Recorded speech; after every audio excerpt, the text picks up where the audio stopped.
You're listening to Spotlight on Locum Tenens on ReachMD in partnership with locumstory.com. Welcome to Spotlight on Locum Tenens on ReachMD. I'm Dr. Paul Doghramji, and joining me today to share her experiences working as a locum tenens in underserved communities is Dr. Samantha Conroy. Dr. Conroy is a family practice obstetrician, family practitioner, and urgent care physician. Dr. Conroy, thanks so much for joining us today. Thanks for having me. Now, before we take a look at your experiences with locum tenens work, Dr. Conroy, I'd like to talk about your work in Kenya. What can you tell us about that, and how did that get you interested in helping underserved communities? Sure. Well, I think where it all started was during my undergraduate experience. I had the opportunity to go overseas with a couple of different organizations to do some mission type work. And that really had a big impact on me as an undergrad, just kind of thinking of where I wanted to be and what I wanted to do with my life. I recall one experience. I went to Zimbabwe and we visited a hospital there. And I was just so impacted by the extreme need that I sort of eventually decided the best way to help was to become a doctor, go into the medical profession. Obviously, it took quite a few years to get there, but after I finished my training, I decided to go ahead and apply for a program that was sponsored by an organization called World Medical Mission. And it's an organization that helps new doctors all over the world serve in mission hospitals for about 2 years. And that just gives them an opportunity to get started down that path. If they want to stay long-term, they can, and many of them do.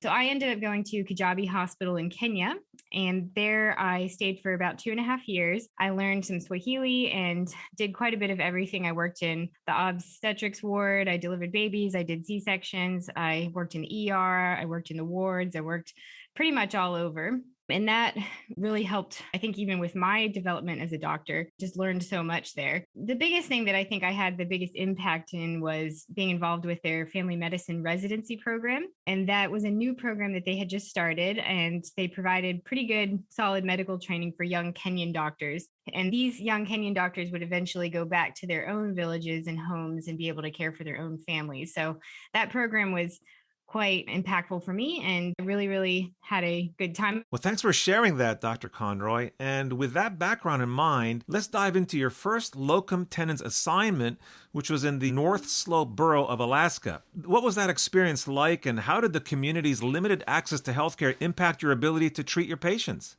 Yeah, so I worked up in Ukiyavik, which is a very remote area in the North Slope borough of Alaska. It's the furthest point you can go north in the Northern Hemisphere from America. And it was definitely a very unique and challenging experience. But I think that having just returned from Kenya actually really helped make it an easier experience because I was already used to working in these low resource settings. And to be honest, the hospital there was actually quite a beautiful building and exceptionally well outfitted. So I was quite impressed with how much we did have for it being such a extremely remote place. Were there any unexpected emergencies or challenges you experienced on your first assignment? And if so, how did you overcome them? There were a few. One particular I remember quite well was actually when I was managing the obstetrics ward. Generally, we only took care of very low risk moms.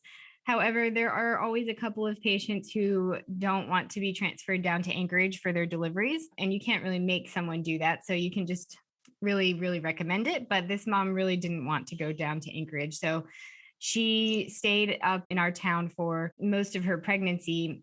And then she went into early preterm labor unexpectedly.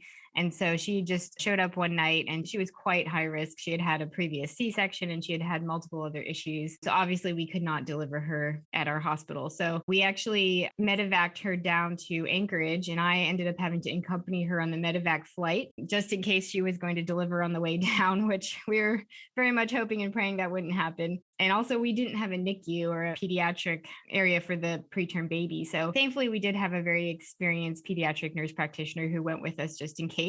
So that was a pretty interesting night.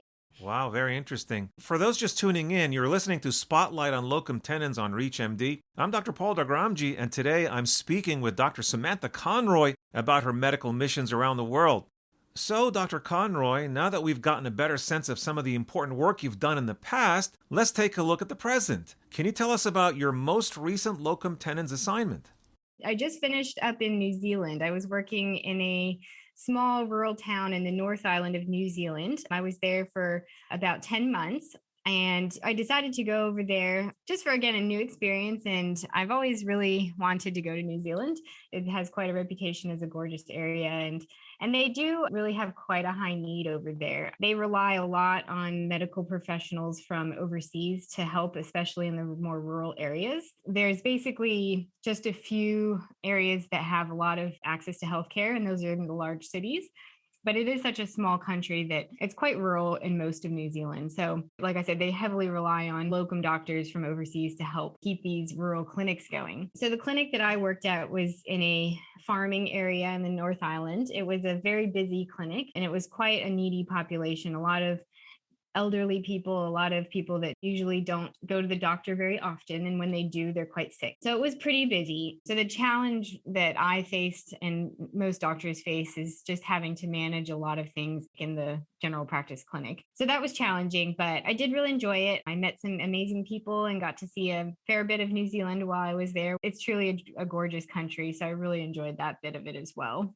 Well, given all of the experiences you've had, how do you think locum tenens practitioners can improve quality of care in these remote and underserved communities? Yeah, I think locum tenens practitioners are definitely a necessary and a very important part of helping to keep these rural clinics alive, especially in areas that are very underserved and remote, such as in Alaska and New Zealand. They can sort of provide a bit of a lifeline for these clinics to help them stay afloat until they can get a long-term practitioner, which is obviously the ideal, especially for patients. And I think one of the tough things about being a locum tenens is that you never really get to develop that long-term relationship with your patients.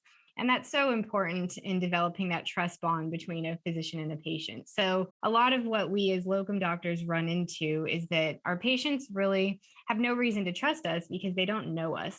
And that's a bit of a challenge, and it can be quite tough, especially when you first come into a place and you're constantly moving around. So what I found that really has helped that, because I have moved around quite a bit and have been in a couple of different areas, a couple of different countries, having to learn a new culture, sometimes a new language. What really helps is to just address that immediately with the patient and work extra hard to gain their trust while providing them with the best advice that you can. So I think my patients really responded to that, especially in New Zealand, and they were much more likely to accept me as their doctor once I put some effort into building relationships. So I think that the way that locum tenens can have the biggest impact is really by putting that trust bond in early, and then they can really have a big impact. Because if not, you're not getting that doctor-patient relationship as well as you could. That's very interesting. So, well, before we close, Dr. Conroy, do you have any final thoughts or takeaways you'd like to share with our audience?